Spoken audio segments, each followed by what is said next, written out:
Wajah Utsmanu ila Rasulullah SAW, ya. Kemudian Utsman datang kepada Rasulullah SAW, ya. Fi jaisil usrah, ya, bi 10,000 dinaran. Jadi ada tambahan 10, ya, 10,000 dinar. Oh, itu uang cash. 10.000 dinar. Nah, uang cash. Satu dinar. Sekarang 3,5 juta, 3,8. 3,8. Iya, hampir 4 juta. Hampir 4 juta. Dikalikan dengan 10.000. 10.000. Nah, itu cash. Oh, jadi pusing banget. Ya. Itu duit loh. Sabbaha baina yadayhi. Jadi langsung diberikan kepada Rasulullah. Dia ada kalimat baina yadayhi. Jadi bukan transfer entar. Atau nanti kami carikan dulu enggak? Pakai cek enggak ya, cek mundur ya. Pasti cek kan, pasti mau carikan kosong. Atau uangnya masih di Singapura ya. Langsung. Faja'al Rasul sallallahu yuqallibuha bi yadihi fayaqul, kemudian Nabi mengatakan ma dara Utsmana ma amila ba'dal yawm, ya. Kata Rasulullah, ya, sungguh tidak akan membahayakan Utsman apapun, ya, ma'amila ba'dal ilm, apa yang dilakukan setelah ini. Jadi ini infaknya Sayyidina Utsman bin Affan, ya.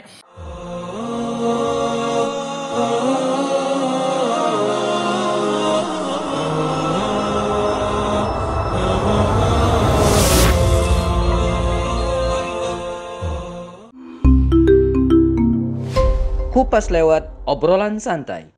Bismillah, jumpa lagi di Close Kupas lewat obrolan santai bersama narasumber kita Ustadz Happy Andi Bastani. Apa kabar, Ustadz? Alhamdulillah baik. Alhamdulillah, ya. Hari-hari ini kita lagi ramai, Ustadz, di berita di media sosial, ya, tentang sumbangan 2 triliun. Masya Allah, ya. Dan awalnya kita kira itu luar biasa, ya. Maksudnya ada orang punya duit anggur 2T terus disumbangkan untuk penanganan COVID. Tapi ternyata ada kabar buruknya. Ya. Ini cerita anti klimaks. Anti klimaks banget, ya.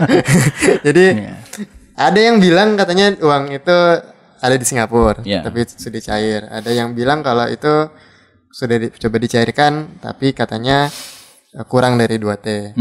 Nah, bahkan banyak lagi seliweran, itu ada yang menggalapkan dan sebagainya, omongan-omongan seperti itu. Nah, akhirnya intinya sih, tapi dana 2T itu nggak ada, atau belum tersampaikan, ya, belum tersalurkan ke waktu itu memberikannya ke ini, ya, ke Sumatera Selatan, ke Kapolda Sumatera Selatan. Nah, itu jadi istilahnya bahasa sekarang tuh ngeprank, Ustaz. Nah, kalau misalnya dari sisi Sirah nih, Ustaz, pernah nggak sih gitu, ya? Pernah nggak sih ada misalnya semacam orang yang ngeprank begini, atau mungkin pernah nggak sih ada sahabat atau mungkin saudagar yang memang menginfakkan uangnya, hartanya sebesar itu, ya, untuk kepentingan umat gitu, untuk kepentingan manusia. Ya, pertama candaan di grup saya sesama orang Palembang, ya.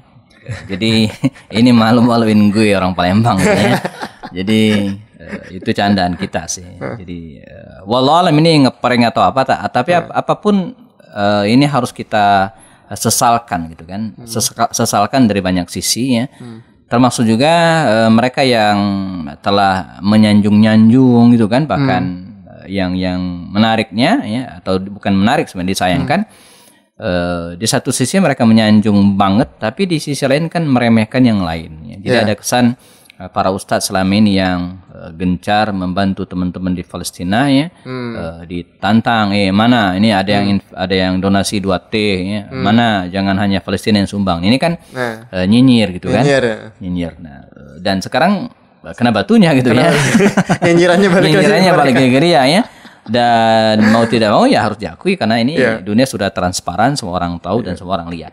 Ini nih pelajaran bagi para buzzer, ya, hati-hati, ya. Jadi buzzer, ya, jadi harus betul hati-hati. Tapi bagi kita secara umum juga demikian. Jadi tidak gampang tiba-tiba kagum gitu kan, karena dengar-dengar, ya, nanti netizen silahkan cek sendirinya. Jauh sebelum tragedi 2T ini muncul, ya, dulu sudah ada 11.000 T, ya. Dan sampai sekarang juga masih berbentuk prank karena belum ada duitnya gitu, ya. Entah di mana uangnya, ya. Yang 11.000 T yang mana sih? Dulu ada presiden negara tetangga gitu. Dia punya uang di Wakanda. Iya, 11.000 T ya, ada di luar, ya tinggal ambil aja, datanya sudah di kantong saya katanya kan. Tapi sekarang belum ada kejelasan. Nah, ini dari konteks kekiniannya gitu kan. Nah, bagaimana dalam pandangan Islam? Sebenarnya dalam pandangan Islam itu sudah diantisipasi banget gitu. Artinya kita infak saja itu kan sebaiknya diam-diam. Apalagi nggak ada kepentingan, misalnya Anda infak sendirian gitu kan, ngapain diumumin gitu kan? Kecuali Anda infak mengkoordinir dana orang, dana orang dikumpulin, itu diumumin dalam rangka transparansi gitu kan? Misalnya ada ustadz kita ngalangin dana, kok terkumpul sekian sudah salurkan, iya diumumkan, harus, nah, gitu. biar orang tahu gitu kan? Kalau ini kan sendirian, infak aja, apalagi itu aja nggak boleh. Andai uangnya ada pun gitu kan, andai uangnya ada pun ya tidak perlu diumumkan, itu akan lebih bagus. Itu ada uangnya, ini apalagi nggak ada uangnya. Mungkin kan maksudnya memotivasi kan itu. Iya, jadi memang beda-beda tipis antara memotivasi ya dengan ria ya, sombong, itu beda-beda tipis. Jadi uangnya ada ya, tidak diumumkan, itu akan lebih bagus ya. Yang lebih miris lagi adalah diumumkan, publikasikan, diviralkan gitu kan, ditambah dibuzzerin gitu ya. Uangnya nggak ada. Ini masalahnya kompleks dua ya. Nah, kalau kembali ke pertanyaan para sahabat Nabi bahwa mereka adalah orang-orang yang sangat dermawan. Saya pernah, mungkin dalam video-video sebelumnya kita pernah bahas bahwa bangsa Arab itu secara umum mereka adalah orang-orang yang sangat dermawan. Jadi Nabi Muhammad itu lahir dalam komunitas orang-orang yang punya karakter yang menarik. Pertama, orang yang pemberani, bangsa Arab itu. Yang kedua, tepat janji. Dan yang ketiga adalah dermawan. Ini karakter asli bangsa Arab bahkan sebelum Nabi Muhammad dilahirkan. Ya, jadi karakter bawaan. Ya, sama seperti orang kita, orang Indonesia itu ramah, mau menerima orang lain gitu ya. Jadi senyum, sangat terkenal. Ya, ini nggak di luar, nggak di dalam negeri. Saya ketika sering bimbing jamaah umrah itu pernah ditegur oleh seorang Arab pedagang. Ya, dia bilang, suruh itu jamaah Anda, ya jamaah saya. Itu akhwat itu katanya suruh pakai apa namanya di luar pandemi ya, disuruh pakai apa namanya niqab. Cadar, niqab, pakai niqab. Kenapa sih bilang? Senyumnya itu membahayakan. Gitu. Jadi akhwat semester 1 ikut bareng saya gitu kan. Semester 1 baru kuliah. Dia masih muda banget ya. Jadi senyumnya itu membahayakan, itu pakai niqab. Gitu. Nah, jadi ibu-ibu nawar dagangan itu kan dengan senyumnya. Kita biasa di sini, tapi bagi mereka itu bahaya, nggak boleh gitu kan. Jadi orang kita itu terkenal sekali dengan senyumnya gitu ya. Nah, kembali ke bangsa Arab itu terkenal sekali dengan kedermawanannya ya. Jadi Abu Jahal itu, kita sebut Abu Jahal gitu kan, yang apa ya, simbol kedurhakaan terhadap ajaran Nabi, tapi beliau orang dermawan, sangat dermawan. Dia pernah nyuruh anaknya Ikrimah itu mengatakan, Ikrimah, umumkan kepada seluruh penduduk, besok jangan ada yang masak, semua makan kita tanggung nih, bayangin. Nah, jadi luar biasa gitu ya. Walid bin Mughirah, ayahnya Khalid, itu tidak pernah masuk Islam, tapi dia pernah menjamu ya hampir seluruh jamaah haji ya, pada waktu itu ya. Dia katakan jangan ada yang siapin makanan pada tahun ini, seluruh ya, yang kesulitan makanan ya mampir ke rumah kita dan gratis. Itu bukan muslim, artinya memang karakternya yang demikian ya. Nah, Nabi kita itu teman sekalian ya, lahir dalam komunitas orang-orang seperti ini, dan ketika Islam datang, kedermawanan itu terus dipupuk, tentu pada tempatnya gitu kan. Maka lahirlah sosok-sosok seperti Abu Bakar As-Siddiq. Ya, ada sosok siapa lagi, Abdurrahman bin Auf, ada sosok Utsman bin Affan, Talha bin Ubaidillah Al-Fayyad. Jadi julukan Talha itu adalah Al-Fayyad, ya, sang ngeluber. Ya, jadi saking banyaknya infaknya sampai ngeluber kemana-mana. Ya, Talha itu kalau masih banyak makanan di rumahnya dia pusing, gitu kan? Buru-buru dia nyuruh anak buahnya untuk dibagikan. Kalau kita kayaknya pusing kurang ya, jadi kurang nih lauknya nih. Iya, ya, jadi luar biasa ya.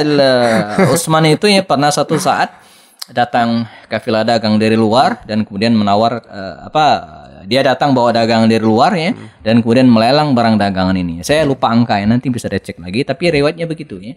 Jadi kata dia, siapa yang mau bayarin ya harta saya, barang dagangan saya ya. kalau bahasa kita hari ini modalnya sekian. Sekian puluh dinar gitu kira-kira ya. Saya berapa kali lipat? 2 kali lipat. Jangan, kata Utsman. Sudah ada yang nawar lebih dari itu. Dilelang nih ceritanya. Iya, dilelang ya. 4 kali lipat dari modal. 5 kali lipat, enggak. Sudah ada yang lebih dari itu. Datang sekian kali lipat. 7 kali lipat. Enggak, kata Utsman. Kalau bahasa gaul hari ini, gila lo gitu kan. Kita ini orang paling kaya, ya. Pedagang paling terkenal di kota Madinah ini. Siapa yang bisa nawar lebih dari itu? Sudah ada yang nawarnya. Berapa? 700 kali lipat. Enggak ada. Siapa? Allah katanya. Dan harta ini saya infakkan. Wah, selesai. Jadi begitu enteng banget gitu ya. Jadi Allah itu nawarnya 700 kali lipat. Kan begitu pahalanya itu kan. Sabi'imiyah. Dalam banget ya itu. Kalau ada yang berani yang nawar lebih dari ini gitu kan, balasan ini saya kasih. Enggak ada yang siapa yang nawar lebih kan 700 kali lipat dari modalnya. Nah, jadi luar biasa gitu kan. Dan itu hampir semua peristiwa besar peperangan maksud saya ya. Jadi bahkan ketika mereka ikut perang sekalipun ya, kita kan suka begini. Kalau udah nyumbang itu biasanya nggak ikut. Ya, kalau mereka nggak nyumbang paling gede ya, perang paling depan. Nah, termasuk sosok Sayyidina Utsman bin Affan yang terkenal itu ya, kaya raya. Saya berusaha untuk membuka-buka referensi tentang besarnya infak Utsman bin Affan ya, donasi yang beliau berikan ketika membiayai perang Tabuk. Perang Tabuk ini terjadi tahun ke-9 Hijriah ya. Ini perang terakhir yang diikuti Nabi ya. Perang besar ya, 30.000 pasukan kaum muslimin berangkat ke Tabuk. 30.000 dan lawannya tetap lebih besar. Lawannya 200.000. Jadi besar. Jadi tantangan mereka waktu itu bukan hanya jumlah pasukan yang besar, tapi juga perjalanan yang 15 hari 15 malam ya, dari Madinah menuju ke Tabuk ya. Di ujung soalnya. Di ujung dia sudah masuk wilayah, masih masuk wilayah Saudi sih hari ini ya. Tapi bagian utara. Arah Palestina. Oh ya, arah ke arah Palestina, tapi belum masuk wilayah Yordan. Jadi kalau kita lihat peta hari ini dia masih masuk wilayah Arab Saudi, tanah Hijaz, tapi bagian utara. 15 hari perjalanannya, musim paceklik, ini belum panen ya. Nah, Utsman bin Affan waktu itu memberikan infak, riwayatnya beragam. Ada yang bilang 300 ekor unta, ada yang mengatakan 200 ditambah uang sekian ya. Dugaan saya mengapa terjadi perbedaan pendapat, ragam riwayat itu. Bisa jadi dia infaknya itu enggak sekali. 200, 500, 300 sehingga tergantung siapa yang lihat. Kalau dia pas 200 ya 200, 300, 300. Jadi gitu totalnya ya. Itu yang ada perbedaan pendapat. Iya, tapi ada Dr. Muhammad Ali As-Salabi ya, dalam bukunya tentang Sirat Amirul Mukminin Utsman bin Affan ya. Udah banyak bukunya ya, silakan dicek ya. Beliau merangkum pendapat tersebut dan kemudian mengetengahkan riwayat dari jalur Ibnu Syihab Az-Zuhri atau Imam Az-Zuhri. Ini seorang tabi'in. Beliau mengatakan, saya bacakan teks Arabnya ya. Qaddama Utsmanu li jaisil usrah ya. Jadi Utsman mengetengahkan mendonasikan, qaddama menyetorkan ya. Qaddama menyetorkan. Ini uang gitu ya. Jadi bukan hanya angka tertulis di kertas. Bukan simbolitas. Bukan ya. Qaddama enggak ya. Utsman ya li jaisil usrah ya, untuk pasukan usrah. Usrah ini untuk julukan pasukan yang berangkat ke medan Tabuk karena kesulitan disebut dengan usrah. Fi ghazwati Tabuk, pada perang Tabuk ya, 940 ba'iran ya. 940 ba'ir. Ya, 940 unta. Unta 940. Jadi hampir 1.000. Mungkin dia lagi nggak ada stok. Dia pengen 1.000 mungkin ya, tapi mungkin stok lagi kosong sehingga ada urea tambahan ya. Wasitina farsan dan 60 kuda. Farsan itu kuda perang. Nah, jadi 1.000 total.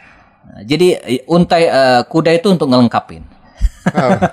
950 unta ditambah dengan 60 ekor kuda. Farsan. Kuda perang. Farsan itu kuda perang. Kuda perang, kuda Arab. Ya. Teman-teman cek deh. Kuda Arab itu harganya bukan kayak kuda lokal. Bukan untuk latihan yang keliling, bukan, beda. Ini farsan ya. Sebagai pecinta kuda cukup merhatiin juga tadi. Kalau kuda lokal itu rata-rata misalnya harganya, kuda Indonesia 15 sampai 30. Itu kalau udah dilatih 20-30 kalau udah terlatih.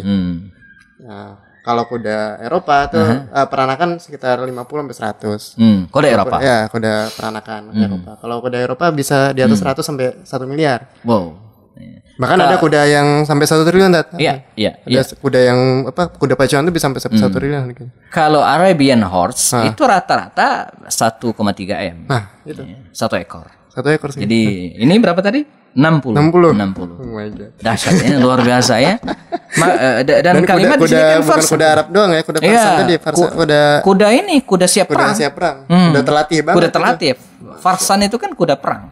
Nah, jadi itu yang dimaksud dengan unta di sini bukan hanya unta, tapi dengan segala bebannya. Nah, jadi ngasih apa? Unta kan ada makanan juga yang harus dia. Bebannya jadi satu ekor unta itu ada bawaannya gitu kan, ada sembako bla bla gitu kan, dan perjalanan dari Mekah menuju Madinah ke Tabuk itu kan 15 hari 15 malam. Nah, jadi makan 3 hari sekali. 2 minggu. 2 minggu ya. Perjalanan kan 30 hari bolak-balik. 20 hari di Tabuk, totalnya kan sekitar 50 hari. Kalau orang Arab kan makannya emang daging ya, Tete. Sama gandum itu ya. Iya. Roti ya. Kalau kita kan makanya sayur asem, jadi bisa hemat. Sana masih mahal. Ya, mereka juga bukan karena roti, jadi nggak mesti masak terus kan. Jadi tinggal manis doang ya. Kalau kita kan repot. Ya, jadi mesti berhenti masak, ya nggak nyampe ya. Tempe. Mereka bisa sambil jalan kali ya makannya. Nah, tapi ada tambahan lagi nih kita kan. Jadi wasitina farsan atamma biha alfa. Jadi untuk melengkapi 1000 tadi itu ya. Wajaa Utsmanun ya wajaa Utsmanu ila Rasulullah sallam ya. Kemudian Utsman datang kepada Rasulullah sallam ya.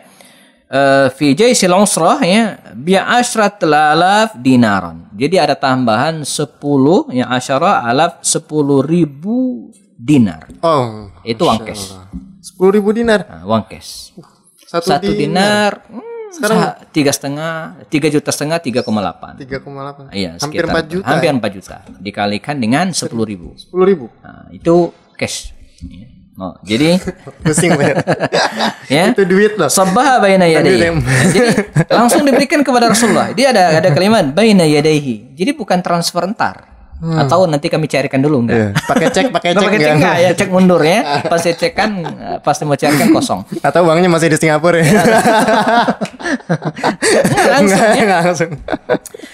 Faja'al Rasul sallallahu alaihi wasallam yuqallibuha bi yadihi fayaqul, kemudian Nabi mengatakan ma dara Utsmana ma amila ba'dal yawm ya. Kata Rasulullah ya, sungguh tidak akan membahayakan Utsman apapun ya ma'amila ba'dal apa yang dilakukan setelah ini. Jadi ini infaknya Sayyidina Utsman bin Affan ya. Abu Bakar Siddiq bahkan menginfakkan seluruh hartanya ya. Abu Bakar Umar bin Khattab separuh. Di perang itu juga? Iya, dalam perang yang sama. Ya. Jadi makanya kalau kita bicara tentang infak para sahabat luar biasa ya. Pertama, mereka adalah karakter bangsa Arab yang dermawan. Kemudian yang kedua, sentuhan Islami tadi yang kemudian memberikan motivasi kepada mereka untuk berinfak. Nah, pelajaran bagi kita hari ini teman-teman sekalian bahwa ya infak itu memang termasuk kata Imam An-Nawawi termasuk ibadah yang boleh ditampakkan dan boleh juga disembunyikan. Bahkan salah satu orang yang mendapatkan naungan pada hari kiamat nanti di antara 7 golongan orang yang mendapatkan naungan kata Rasulnya sab'atun yudhilluhullahu fi dhillihi yauma la dhilla illa dhilluh. Ada 7 golongan orang yang akan mendapatkan naungan pada hari kiamat nanti ya, di mana tidak ada naungan kecuali naungan Allah. Di antara adalah rajulun anfaqa, seorang laki-laki yang berinfak ya. Tangan kanannya memberi dan tangan kirinya tidak tahu. Artinya tersembunyi secara sembunyi-sembunyi, tidak dipublish ya. Punya keutamaan tersendiri ya. Punya keutamaan tersendiri ya. Andai pun harus dipublish ya, tentu ada tujuan tertentu, memberikan motivasi kepada orang lain atau tadi itu ya. Ya, bagian dari transparansinya agar orang tahu, apalagi kalau dia cuma mengumpulkan dana bukan hanya uangnya ya, ini harus transparansi sesuai dengan kebutuhan. Masya Allah, luar biasa. Ini jadi sangat memotivasi sekali ya, maksudnya angka yang Utsman bin Affan beri itu 10.000 dinar. Kalau 4 juta kali 10.000 aja, kalau 4 juta kali 1.000 aja 4 miliar. Berarti 10.000 40 miliar. Iya. 40 miliar ya? 10 miliar. Kalau kuda minimal 1,3 M dikali 60. Aduh pusing lah hitung sendiri. Silakan teman-teman hitung ya. Yang udah dapat angkanya tulis di komen. Hitung ya. Mungkin kalkulator kita beda gitu. Dan itu kan kalau misalnya pun kita hitung dengan konversi sekarang itu kan hanya kira-kira saja saat ya. Karena kan kayak kuda atau unta aja itu kan hewan yang harganya tuh bukan kayak mobil dari patok segini kan gitu. Dia tergantung misalnya beratnya sekian, beratnya lebih berat misalnya kalau unta harganya lebih naik. Iya. Atau kuda semakin kemampuannya tinggi, misalnya semakin ngebut kah atau semakin enak dipacu itu harganya apalagi yang akan al-adiyat, kuda perang itu mahal sekali. Kuda, ya. Kuda Arab terus kuda perang. Masya Allah. Gitu. Terus cita-citanya punya itu satu. Masya Allah. Jadi itu ternyata kalau kisah Utsman bin Affan itu nyata gitu ya. Nyata ya. Pernah memang menginfakkan angka yang mungkin kalau sekarang dikonversi bisa nyampe 1 triliun atau bahkan bisa lebih mungkin. Iya. Tergantung pengalinya tadi. Tergantung pengalinya tadi ya. Gitu. Walaupun memang pasti akan ketemu perbedaan angka gitu. Iya. Tapi itu jadi ini hikmahnya adalah jadi motivasi kita ya Sat, untuk berinfak ya. Iya, pertama itu motivasi bagi kita untuk berinfak, tapi di sisi lain juga kita emang harus waspada. Jadi makanya jangan gampang terlalu memuji orang gitu kan satu sisi ya. Dan jangan juga itu jadikan sebagai alat untuk nyinyir terhadap orang lain gitu. Karena bisa aja ada orang yang infak tapi nggak ketahuan. Betul. Dan betapa dosanya kita kalau kita menyebut dia nggak infak padahal nggak ketahuan gitu. Betul. Dan itu banyak sekali. Ya kalau sama buzzer mah salah mulu Tat. Iya. Infak salah ya kan? Ngumpulin nih dananya kemana nih? Mungkin nggak tahu apa pernah kita bahas atau tidak dalam perang Tabuk ini kan memang ada 2 jenis orang, memang ada 2 karakter. Orang munafik gitu kan. Jadi terhadap orang-orang yang berinfak banyak seperti Utsman itu disebut riya. Jadi mereka menyebutnya itu riya gitu kan. Gitu. Jadi model-model buzzer gini ternyata di zaman Nabi sudah ada ya. Jadi buzzer itu sudah ada ya. Jadi Anda mewarisi orang-orang dulu ya.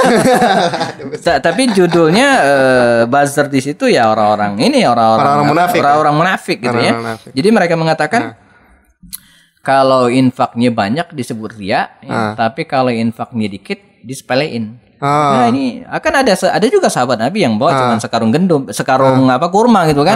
Apaan ini nggak ada manfaatnya sisi Allah. Jadi serba salah. Salah mulu emang. Buzzer itu begitu. Jadi kemarin ada ustadz kita mengumpulkan 30 miliar gitu kan dinyinyir gitu ya. Giliran sekarang tidak dinyinyir juga. Sampai ada salah satu influencer di Instagram yang akun Instagram hilang tuh. Iya. Ya, Masya Allah. Ternyata ya itu ya belajar kembali ya dari sirah bahwa kejadian-kejadian itu akan terulang terus ya. Sangat, iya. Jadi makanya itu disitulah pentingnya kita belajar sejarah ya. Karena dimanapun ya dia akan berulang ya, walaupun dengan tokoh yang berbeda, ya, tapi dengan kisah yang sama. Ya, jadi tinggal kita memilih mau jadi tokoh yang seperti apa. Apakah tokoh yang suka nyinyirin, komen-komen di sosmed ya kan tanpa pertanggungjawaban, atau jadi orang yang memberikan peran ya seperti Utsman bin Affan tadi ya. Entah berapapun jumlah yang kita sumbangkan ya, kita juga nggak mesti sebesar itu saja ya. Ada sahabat juga yang mungkin waktu itu cuma ngasih kurma doang ya. Mungkin seperti sekarang kita bantu warga atau tetangga sekitar kita yang kena dampak dengan ya ngasih makan atau kita masak yang udah matang dikasih. Mungkin kayak gerakannya Kang Randy Saputra kali ya di Berkah Box Masjid gitu kan, beliau bikin gerakan makan gratis 3 kali sehari gitu. Itu Masya Allah ya. Iya. Karena rumusnya kan begini, ketika kita tidak bisa membantu secara langsung, maka kita bisa jadi maklar kebaikan. Jadi memberikan potensi orang ya, memfasilitasi. Karena ada orang yang mungkin punya uang tapi tidak sempat membelikan sembako, tidak sempat membelikan nasi box gitu kan. Nah, kita bisa gitu ya. Kita jadi pengelolanya. Kita jadi yang ngelola dan insya Allah dapat pahala juga. Masya Allah. Jadi broker akhirat. Broker jadi broker atau maklar akhirat. Masya Allah. Seth, syukran Seth. Makasih banyak nih sudah dapat banyak inspirasi. Kita akan ketemu di kelas berikutnya. Assalamualaikum warahmatullahi wabarakatuh. Waalaikumsalam.